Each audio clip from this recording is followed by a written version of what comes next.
Subversion is the term, if you look in a dictionary or criminal code to that matter, usually is explained as a part of activity to destroy things like religion, government, system, political, economical system of a country. And usually it's linked to espionage and such romantic things as blowing up bridges, sidetracking trains, cloak and dagger activity in Hollywood style. What I'm going to talk about now has absolutely nothing to do with the cliché of espionage or KGB activity of collecting information.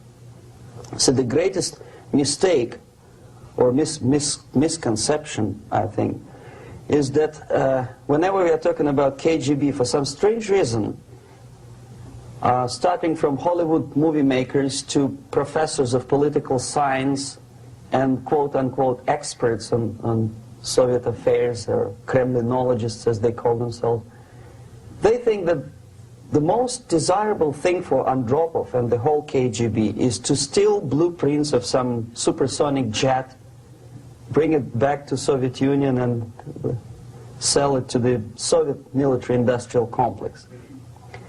It's only partly true.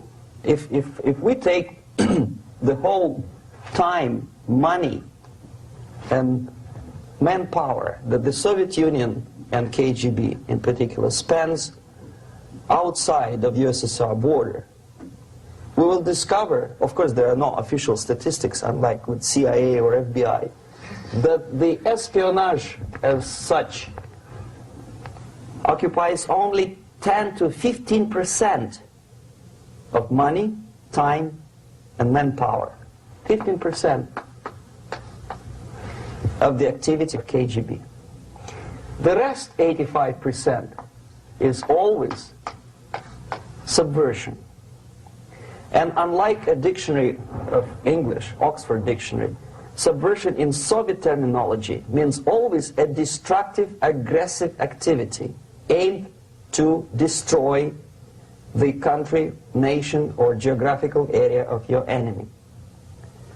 So there's no romantics in there, absolutely. No blowing up bridges, no microfilms in Coca-Cola cans, nothing of that sort. No James Bond nonsense. It's most of this activity is overt, legitimate, and easily observable if you give yourself time and trouble to observe it. But according to the law and law enforcement systems of the Western civilization, it's not a crime. Exactly because of misconception, manipulation of terms. We think that subverter is a person who is going to blow up our beautiful bridges. No. Subverter is a student who comes for exchange, a diplomat, an actor, an artist, a journalist like myself was 10 years ago. Now, subversion is an activity which is a two-way traffic. You cannot subvert an enemy which doesn't want to be subverted. If you know history of Japan, for example, before 20th century, Japan was a closed society. The moment a foreign boat comes to the shores of Japan, the Imperial Japanese Army politely tells them to get lost.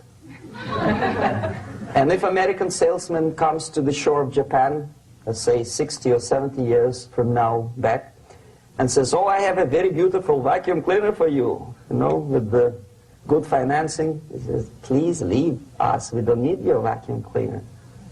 If they don't leave, they shoot them to preserve their culture, ideology, traditions, values intact.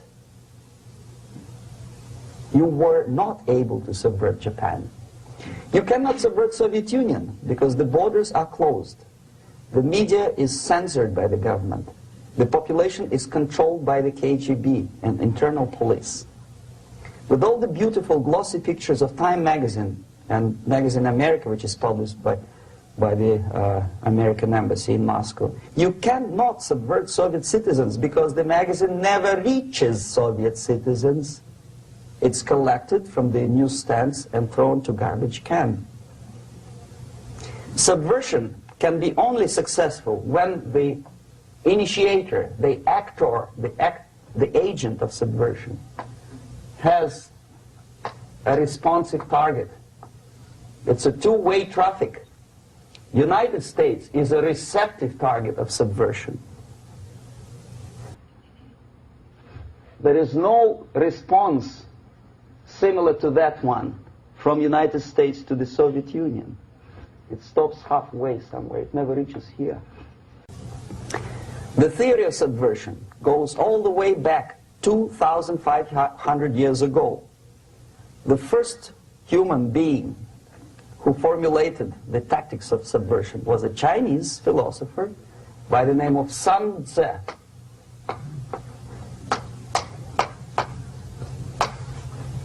2,500 years BC. He was an advisor for several imperial courts in ancient China. And he said, after long meditation, that to implement state policy in a warlike manner, it's the most counterproductive, barbaric, and inefficient to fight on a battlefield. You know that war is continuation of state policy, right? So if you want successfully to implement your state policy, and you start fighting, this is the most idiotic way to do it. The highest art of warfare is not to fight at all,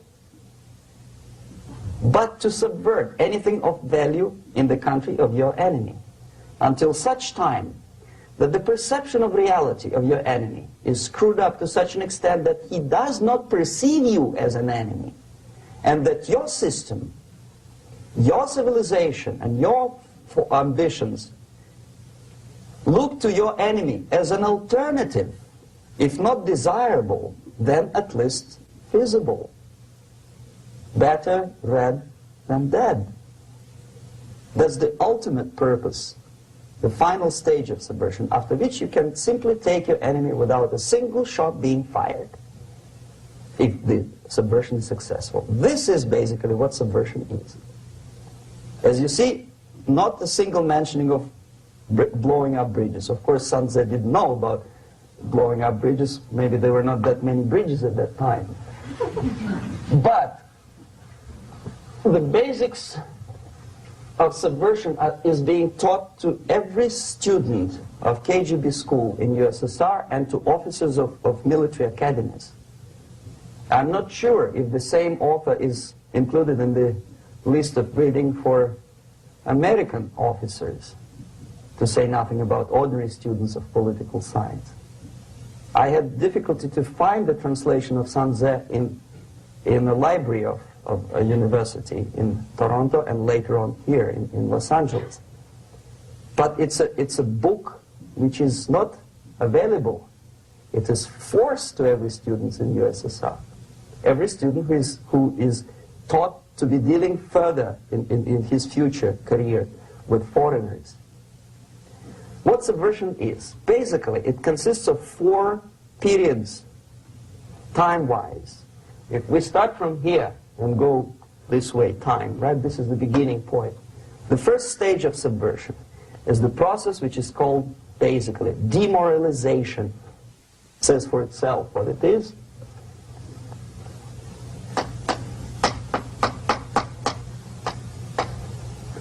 It takes from, say, 15 to 20 years to demoralize a society. Why 15 or 20 years? This is the time sufficient to educate one generation of students or children. One generation. One lifetime span of a person, a human being, which is dedicated to study, to shaping up the outlook, ideology, personality. No more, no less. Usually it takes from 15 to 20 years. What it includes? It includes influencing, or by various methods, infiltration, propaganda methods, direct contacts, doesn't really matter. I will describe them later.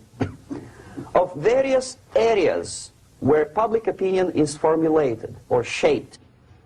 Religion, educational system, social life, administration, law enforcement system, military, of course, and labor and employer relations, economy. Okay? 5 areas. I will not write them down because we will not have enough space. Sometimes when I describe all the methods, students ask me question, are you sure this is the result of the Soviet influence? Not necessarily.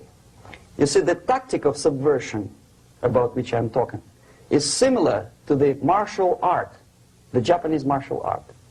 If some of you are familiar with that tactic, probably you will remember that if an enemy is bigger and heavier than yourself, it would be very painful to resist his direct strike.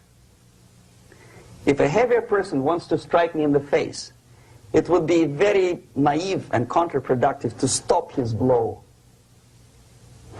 The Chinese and Japanese judo art tells us what to do.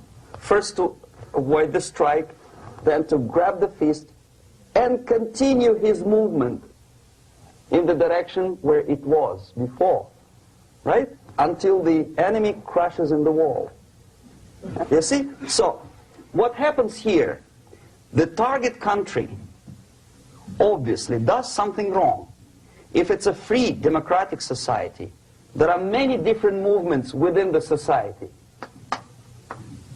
There are obviously, in every society, there are people who are against this society. They may be simple criminals, ideologically in disagreement with the state policy, conscientious enemies, simply psychotic personalities who are against anything, right? And finally, there are a small group of agents of a foreign nation, bought, subverted, recruited, right? The moment all these movements will be directed in one direction, right?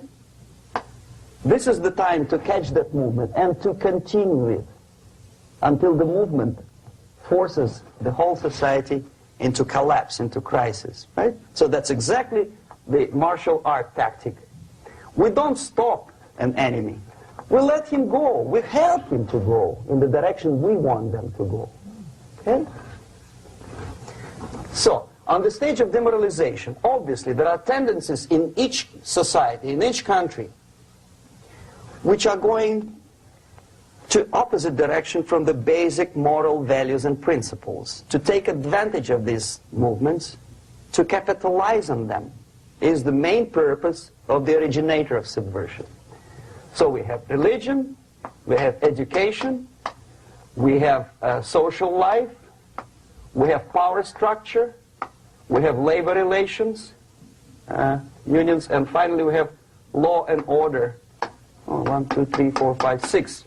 Okay? These are the areas of application of subversion. What it means exactly? In case of religion, destroy it, ridicule it, replace it with various sects, cults, which bring people's attention, faith, whether it is naive, primitive, doesn't really matter. As long as the basically accepted religious dogma is being slowly eroded and taken away from the supreme purpose of religion, to keep people in touch with the supreme being, that serves the purpose. Therefore, replace accepted, respected religious organizations with fake organizations. Distract people's attention from the real faith and attract them to various different faiths. Education. Distract them from learning something which is constructive, pragmatic, efficient. Instead of mathematics, physics, foreign languages, chemistry, teach them history of urban warfare, natural food, home economy, your sexuality, anything, as long as it takes you away, okay, Social life. Replace traditionally established institutions and organizations with fake organizations. Take away the initiative from people.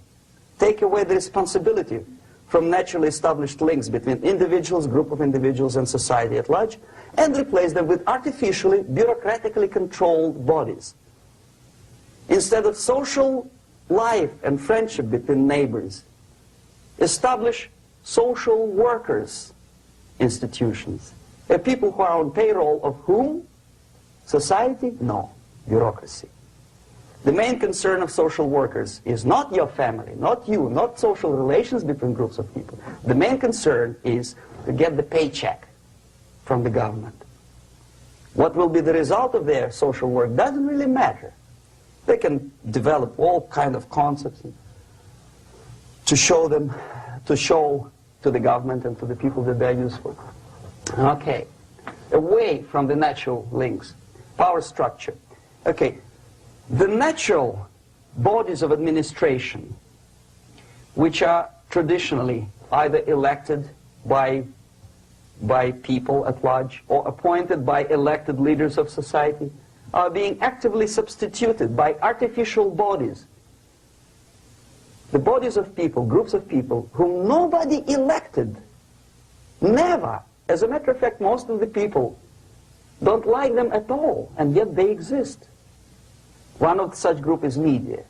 Who elected them? How come they have so much power? Almost monopolistic power on your mind. They can rape your mind. But who elected them? How come they have a nerve to decide what is good and what is bad for the elected by you, president, and his administration? Who the hell are they? Spiro Agnew, who was hated by the liberal left, called them a bunch of enfeebled snobs. And that's exactly what they are. They think they know. They don't. The level of mediocrity. In a big establishment like New York Times, Los Angeles Times, major television network, you don't have to be excellent journalist. You have to be exactly a mediocre journalist. That's easier to survive. There's no competition anymore. You have your good, nice income, $100,000 a year. That's it. Whether you're better or worse doesn't really matter anymore. As soon as you're smiling to the camera and do your job. That's it. No more competition. Power structure slowly is eroded by the bodies and groups of people who do not have neither qualification nor the will of people to keep them in power, and yet they do have power. Okay. Together with that, there is another process. Law enforcement, law and order organization and structure is being eroded. For the last 20, 25 years, if you see old movies and new movies, you can see that in new movies, a policeman, an officer of the United States Army looks dumb, angry, psychotic, paranoid. A criminal looks nice, kind of, well, he smokes hash and shoots the whatever drug, but basically he's a nice human being. He's creative. And he's unproductive only because society oppresses him. Whereby a general of Pentagon is always, by definition, a war maniac. A policeman is a pig, rude policeman. He abuses his power. You know? A generalization like that. The hatred, the mistrust to the people who are supposed to protect you and enforce law and order. Moral relativity. The Angelo Buono process lasted 2 years in Los Angeles. Relativity. The Angelo Buono process lasted 2 years in Los Angeles. And yet there are still some lawyers who say, look, he's a nice character, as a matter of fact. There was some witness who said, also a criminal, who said, well, he's a nice guy. I asked him one day to burn a house of my enemy, and he wouldn't do it. He's a nice fella. Erosion. A slow substitution of basic moral principles, whereby a criminal is not a criminal, actually. He's a defendant.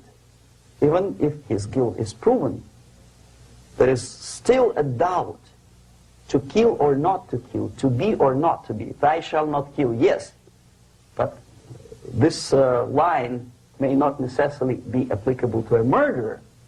Thou shalt not murder. That should be the presumption, not that thou shalt not kill. Okay, labor relations.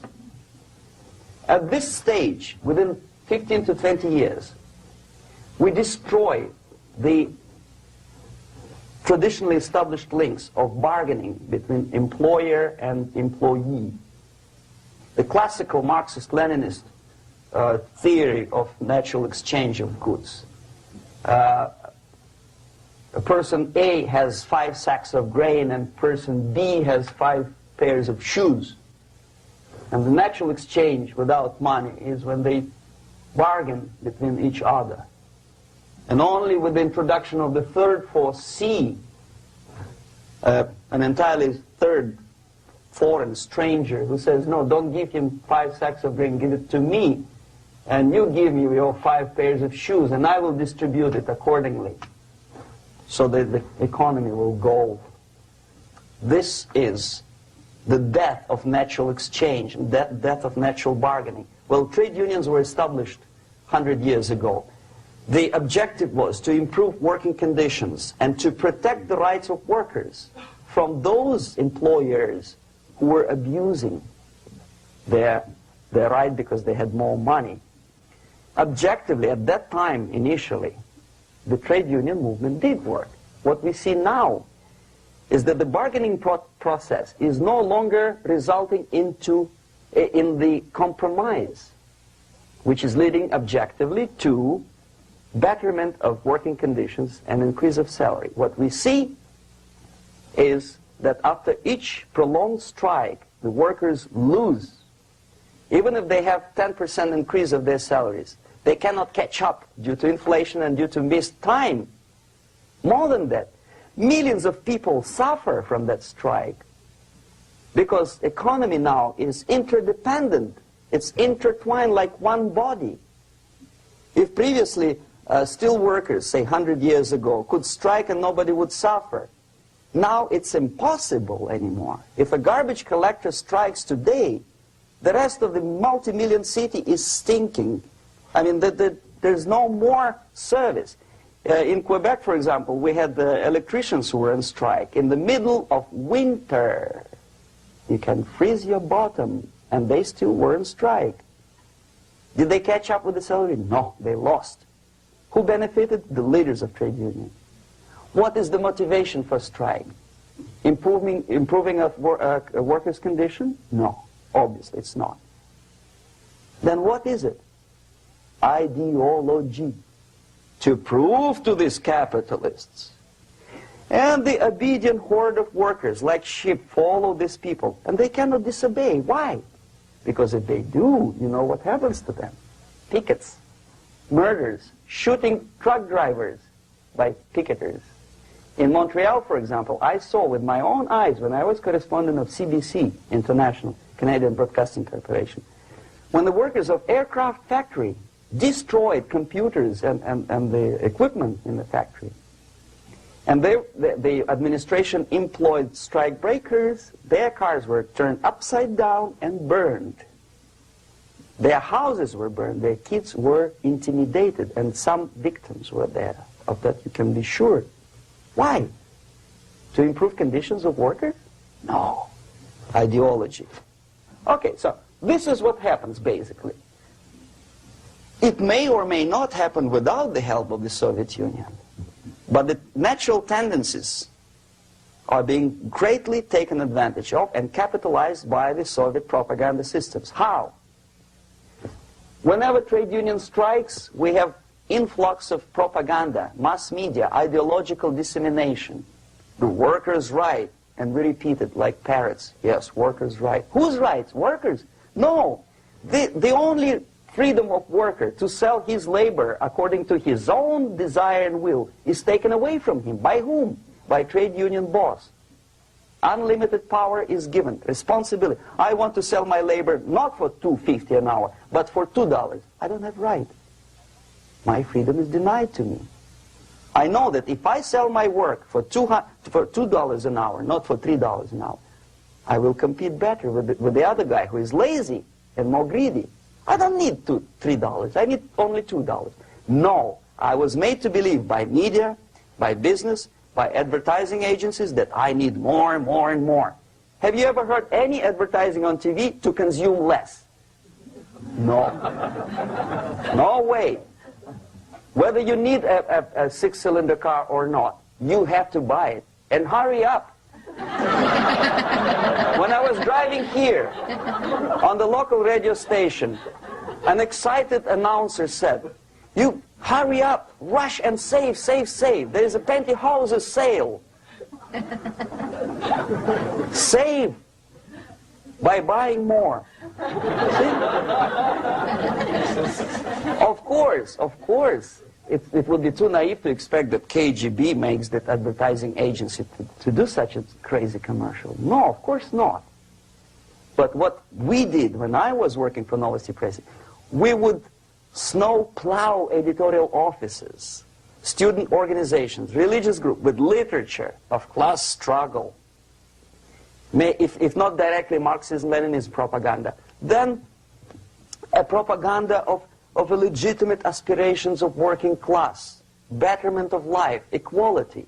Equality, mind you. President Kennedy once said, we will make America to believe that people are born equal. Are people born equal? Is there any mentioning in the Bible or any other holy scripture in any religion, if you don't believe me, go to the library and check it. There is not a single word about equality. Just the opposite. By your deeds, God will judge you. What you do is important. The merit of your personality. You cannot legislate equality. If you want to be equal, you have to be equal. You have to deserve it. And yet we build our society on the principle of equality. We say people are equal. We know it is false. It's a lie. Some people are tall and stupid. Others are short, bold, and clever.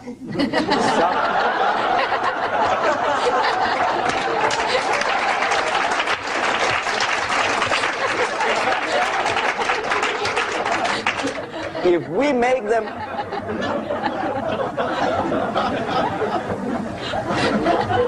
make them equal by force, if we put the principle of equality in the basis of our socio-political structure, it's the same thing as building a house on sand.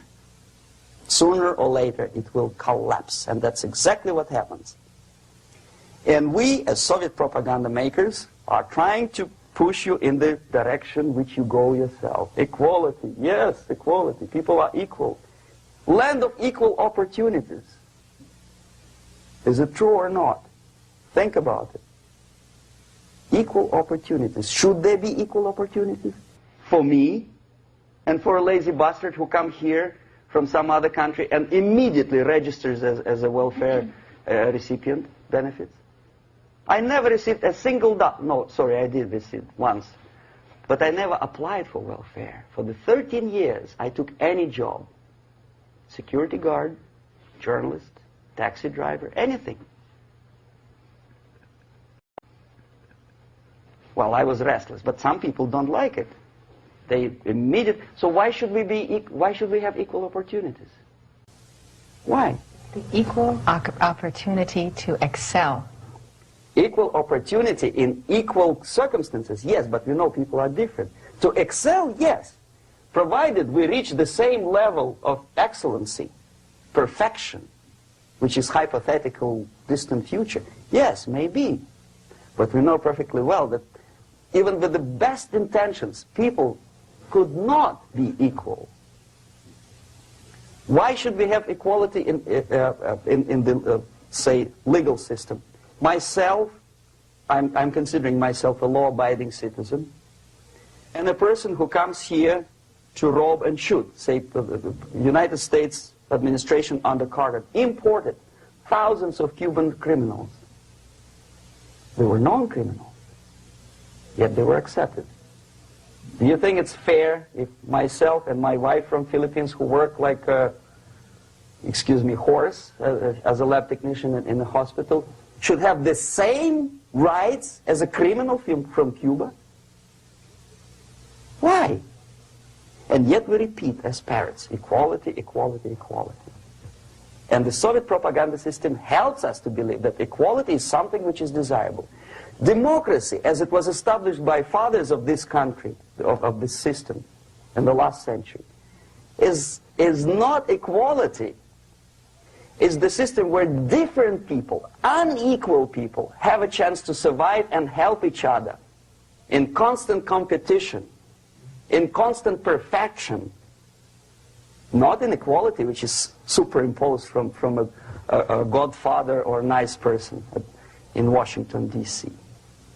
And the absolute equality exists in Soviet Union, quote-unquote equality. Everybody is equal in dirt, except some people are more equal than the others in Politburo.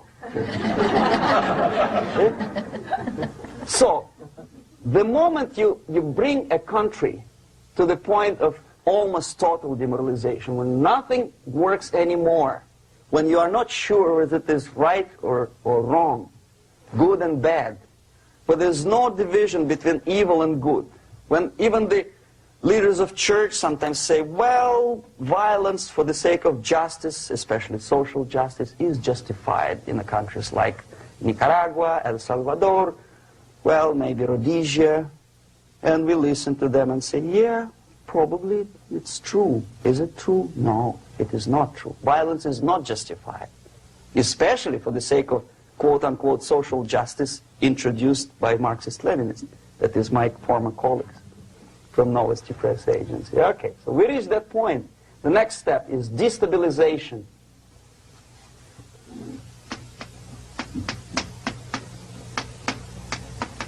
Again, this word says for itself what it is. To destabilize all the relations, all the accepted institutions and organizations in a country of your enemy. How you do it? You don't have to send a battalion of KGB agents to blow up bridges. No. You let them do it themselves. The area of application is, again, it's narrower now. Not like the previous case. The overt legitimate actions of the KGB in this case would be hardly noticeable.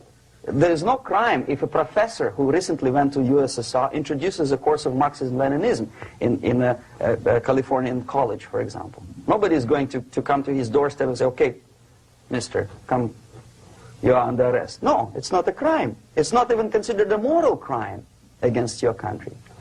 So the area of application here is narrowing down to economy, again labor relations, right? To law and order, plus military.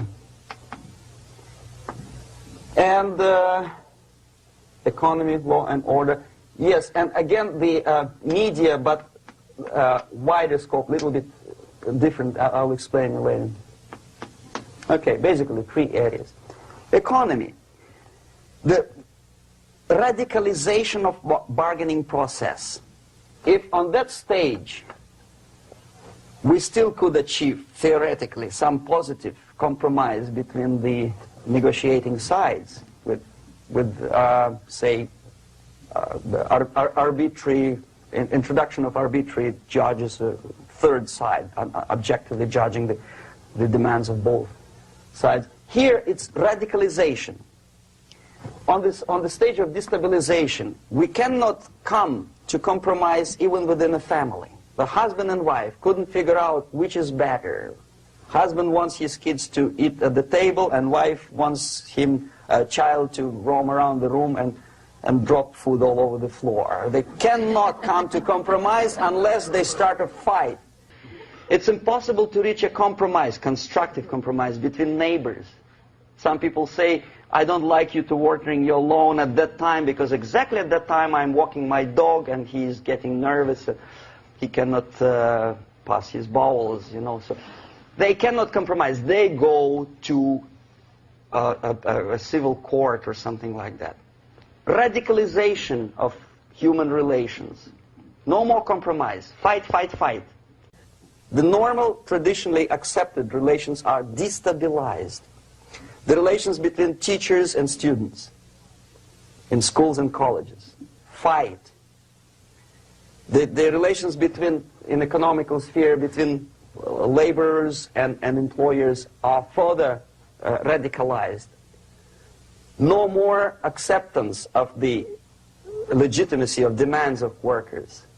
Unlike Japanese, with the theory Z, if you ever heard about it, where the workers are involved in the decision-making process, therefore they don't have moral incentive to fight their bosses. In the United States, it's just the opposite. The harder is the fight, the better. The more heroic they look. When the Greyhound network was on strike recently, the correspondents of local TV networks all over the United States were approaching these strikers, and they say, oh yes, we are doing something nice. They look like heroes, and they were proud. There was some family, the husband was bus driver. Now they decided in a protest against the bosses to camp somewhere in the forest. And they were presented to the audience as a heroic, nice people. You see? The violent clashes between passengers, picketers, and the strikers are presented as something normal. 10, 15, 20 years ago, we would be angry, say, why so much hatred? Today we are not. We say, well, it's commonplace. Radicalization, militarization sometimes. As I explained on that stage, I took a step a little bit further. Shooting people. Okay, law and order now also is pushed into the area where previously people settled their differences peacefully and legitimately. Now we are getting with this court cases in the smallest irrelevant cases. We cannot solve our problems anymore. The society at large becomes more and more antagonistic between individuals, between groups of individuals, and the society at large. The media puts himself in the opposition to the society in general, at large. Separate, alienated. Okay? On that stage, you remember I was talking a couple of hours ago about the sleepers. That's when the students from, say, United States, if they're trained in Lumumba University, or developing nations, that's the students I was dealing with, are being sent back from the Soviet Union here. Or if they were already in the United States, in the country, which is the object of subversion, they spring to action. The sleepers go up. They slept for 15 to 20 years. Now they become leaders of groups, preachers, I don't know, public figures. Prominently they actively include themselves in a political process. All of a sudden we see a homosexual. 15 years ago he did his dirty job and nobody cared. Now he makes it a political issue. He demands recognition, respect, human rights, and he rallies a large group of people. And there are violent clashes between him and police, his group and ordinary people, no matter what. It's black against white, yellows against green, doesn't matter where the division line goes. As long as this group come into antagonistic clash, sometimes militantly, sometimes with firearms, that is destabilization process. The sleepers, many of whom are simply KGB agents, become leaders of the process of destabilization. Doesn't mean that Comrade Andropov sends Comrade Ivanov to the United States. The person who takes care is already here. He is a respected citizen of the United States. Sometimes he gets money from various foundations for his legitimate struggle for, I don't know, human rights, women's rights, kid lib, prison lib, whatever. There are sympathetic Americans who donate their money to him. This stabilization process usually leads directly to the process of crisis. In case of developing nations, that's the area where I was active. The process starts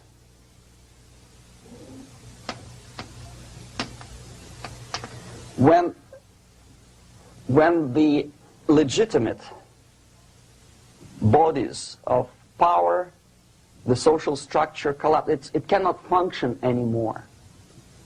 So instead, we have artificial body injected into society, such as non-elected committees. You remember I was talking about them here. Social workers who are not elected by people, media who are self-appointed rulers of your opinion, some strange groups which claim that they know how to lead society forward. They don't usually. All they care is how to collect donations and sell their own concocted ideology, mixture of religion and ideology. Here, we have all this artificial body claiming power. If the power is denied to them, they take it by force.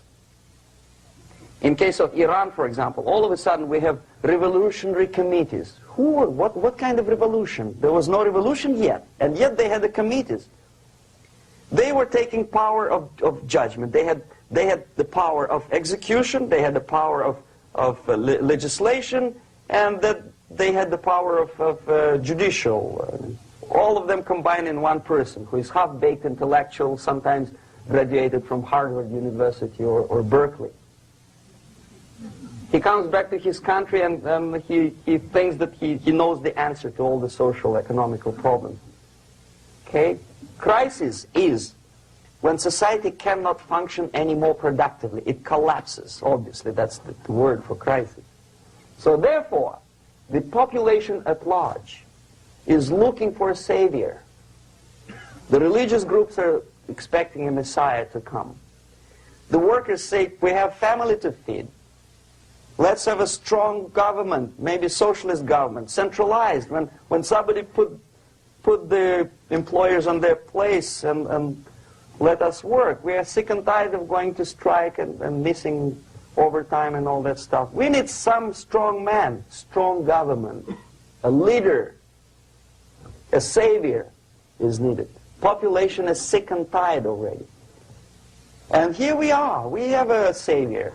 Either a foreign nation comes in, or the local group of leftists, Marxists, no matter what they call themselves, Sandinista, a reverend or some sort, Bishop Muzureva, like in Zimbabwe, doesn't matter. A savior comes and says, I will lead you. So we have two alternatives here. Civil war and invasion. Okay? See how it goes? Civil war, we know what it is. Lebanon is the best example. The civil war, which was artificially implanted in Lebanon by injection of force of PLO, Palestinian Liberation Organization. Invasion we have in many other countries like Afghanistan,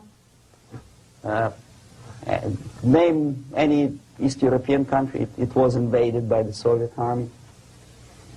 But the result is the same. The next stage is normalization. Normalization is a very ironic word, of course.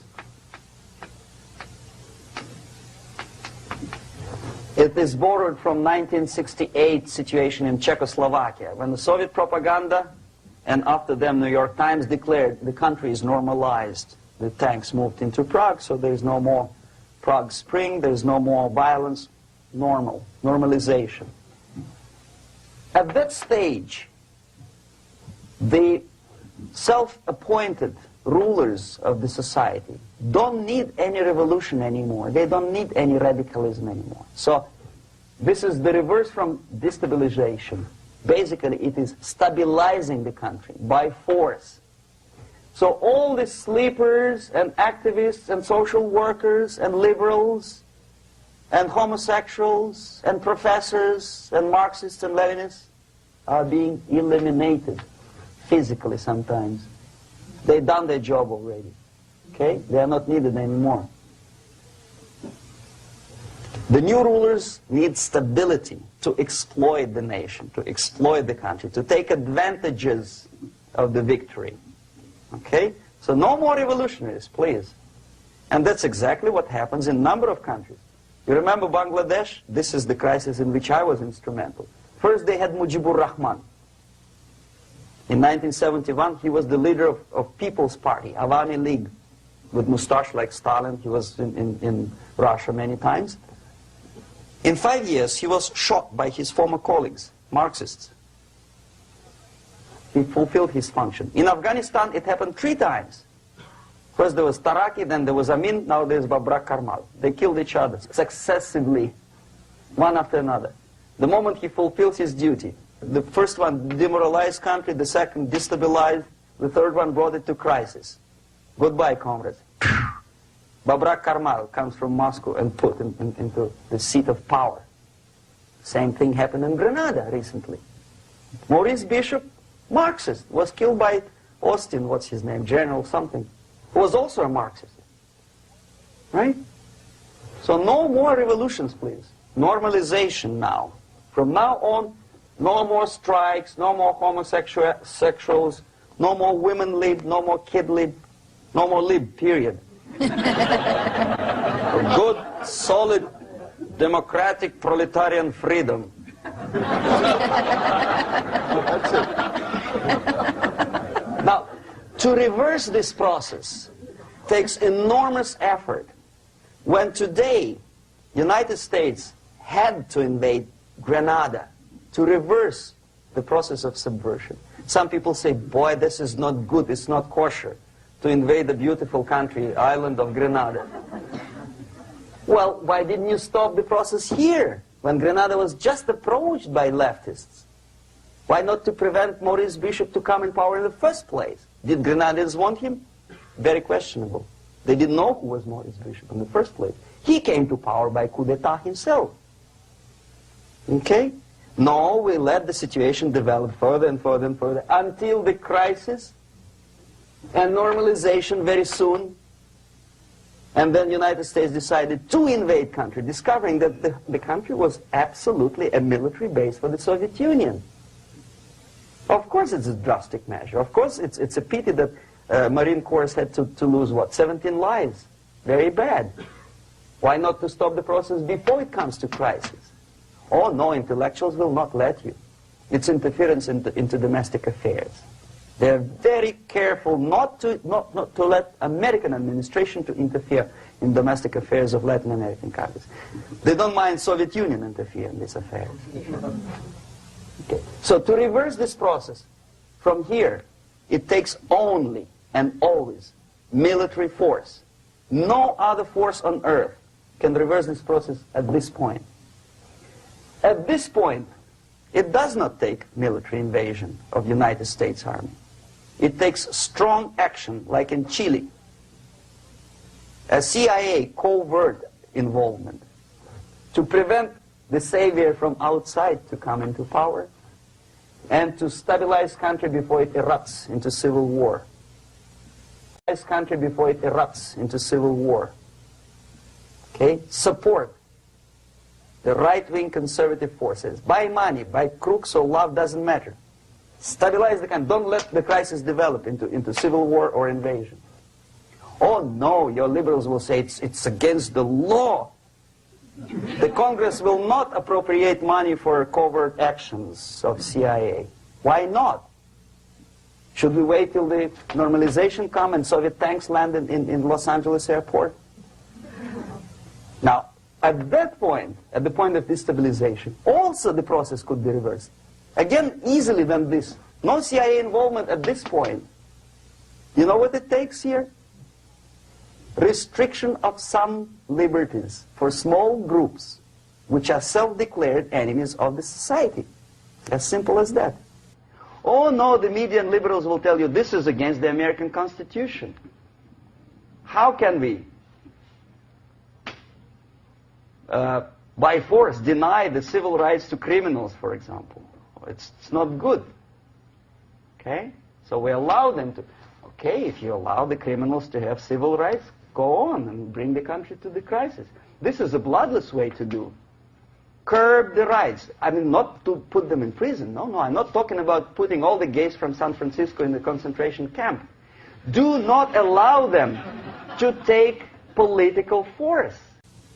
Do not elect them to the seats of power, whether it is municipality level, state level, or federal level. It has to be beaten in the heads of American voters that a person like that in the seats of power is an enemy. Do not be afraid of this word. It is an enemy. If he is not an enemy here, he will be here. Later on, he will be shot, of course. But at this point, he is an enemy. Okay? You are doing great service by denying him a right to capitalize on his own crazy ideas and become a powerful man, a man who uses the seat of power. Restriction of certain freedoms and permissiveness at that point would prevent sliding into crisis and probably will return the process of destabilization. To curb unlimited power, monopolistic power of trade unions, here, at that point, would save economy from collapsing. To introduce a law to stop private companies of raping public opinion's mind in the direction of consumerism. No company must have a right to force you into buying more unless you want it. There must be a law. You want to advertise your car? Okay. But not a single mentioning of buying it now and saving money. It must be against the law to force people to consume more. Self-restraint. Previously, before this process started, the self-restraint was a business of church, religion. Because our preachers, the fathers of church, would tell us, material values are good, but it's not the prime function of human being. Because you have to live with something. Obviously, the design for our life is not to consume more deodorants. There must be something greater. If such a complicated instrument as human body was created, obviously there must be some higher purpose for that. And it's very easy to avoid destabilization by denying the greedy companies one little freedom, one little liberty, forcing you into turning yourself into processors of unwanted products and goods. They turn you into machines, like the worm who there's inlet and outlet. So, and how long an average appliance lasts these days? Less than a year. Why? Where's workmanship? Oh, we want you to buy more. Okay. Destabilization process could be easily overcome if, as I say, the society, by its own will or after persuasion by the leaders, will come to the idea of self-restraint. It's so hard we want to consume more, but you have to. Unless you will come to this stage, when, as we say in Russia, if Sahara Desert ever becomes a communist state, there will be shortage of sand. So you have to curb your... You have to curb your expectations at this point before it's too late. But no, we don't want to do it. Demoralization process. Again, it's the easiest thing to reverse. First of all, by restricting import of propaganda. The easiest thing to do. Unlimited, unrestrained import of Soviet literature, Soviet journalists, giving Soviet propaganda and ideological agitators equal time on American TV network. It has to be stopped. And it's easy. They won't be offended, mind you. As a matter of fact, they will respect America more. But when my former colleague Vladimir Posner appears on Nightline, and Ted Koppel asks him, well, Vladimir, what do you think about this and that? What can he think? He's an instrument of propaganda. He thinks what Comrade Andropov tells him to think.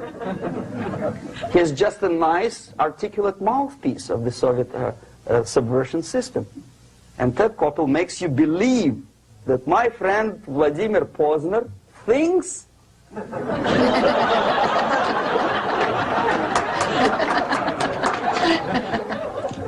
the process of demoralization may not have started at all if at that point the country, which is a recipient of subversion, actively, not violently, but actively, prevents importation of foreign ideology. I don't want America to follow the pattern of ancient Japan. You don't have to shoot every foreigner when it approaches the sacred borders of the United States. But when he offers you a junk in the disguise of very shiny something, you have to tell him, no, we have our own junk.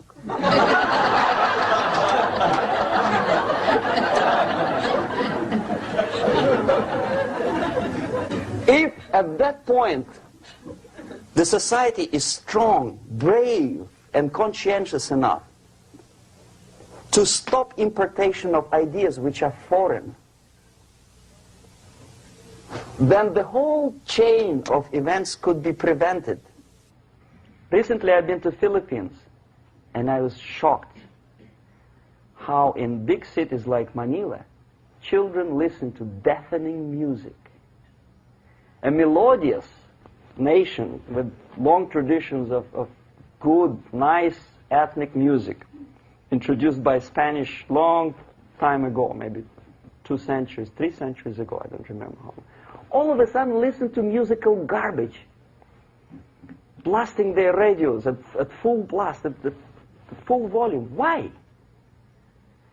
In India, I spent many years watching the reactions of Indians walking out of movie theaters after seeing Hollywood production.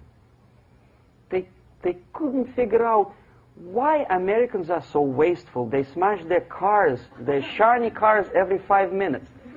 How come they shoot each other for $500,000? Is it true that they're so obsessed with sex? Can you imagine showing a movie where each 5 minutes there's a copulation on the screen to a country like India with long tradition of respect to these private matters, or to Pakistan? And United States expect these people to respect you? No way. Oh yes, they will see the movie, they'll pay 5 rupees to see that garbage, but they walk out and will tell their kids, don't respect Americans, don't be like Americans. See? So, the process of demoralization could be stopped right here, both as an expert and as an import. And that takes one step, one very important thing to do. You don't have to expel all the KGB agents from Washington, D.C. The most difficult and at the same time the simplest answer to the subversion is to start it here and even before, by bringing back the society to religion, something that you cannot touch and eat and put on yourself, but something that rules society and makes it move and preserve it. A Soviet scientist, Shafarevich, who has nothing to do with religion, he is a computer scientist, did a very intensive research on the history of socialist countries. He calls socialist or communist any country with a centralized economy and a pyramidal style of power structure. And he discovered, actually he didn't discover it, he just brought to attention of his readers, that civilizations like Mohenjo-Daro in the river Indus area, like Egypt, like Maya, Incas, like Babylonian culture, collapsed and disappeared from the surface of Earth. The moment they lost religion, as simple as that, they disintegrated. Nobody remembers about them anymore. Well, distantly. So, the ideas are moving society and keeping mankind as a society of human beings, intelligent, moral agents of God. The facts, the truth, the exact knowledge may not. All the sophisticated technology and computers will not prevent society from disintegrating and eventually dying out. Have you ever met a person who would sacrifice his life, freedom, for the truth like that? This is truth. I never met a person who said, this is truth and I'm ready to shoot me. To defend the truth. Right? But millions sacrifice their life, freedom, comfort, everything for things like God. Like Jesus Christ. It's an honor. Some martyrs in the Soviet concentration camp died. And they died in peace. Unlike those who shouted, "Long live Stalin," knowing perfectly well that he may not live long. Something which is not material moves society and helps it to survive. And the other way around. The moment we turn into 2 by 2 is 4 and make it a guiding principle of our life, our existence, we die. Even though this is true, and this we cannot prove. We only can feel and have faith in it. So the answer to ideological subversion, strangely enough, is very simple. You don't have to shoot people, you don't have to aim missiles and Pershings and cruise missiles at Andropov's headquarters. You simply have to have faith and prevent subversion.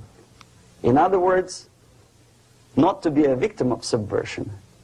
Don't try to be a person who in judo is trying to smash your enemy and being caught by your hand. Don't strike like that.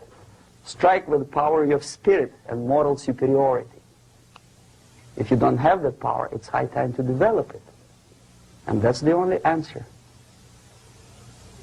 That's it. Thank you.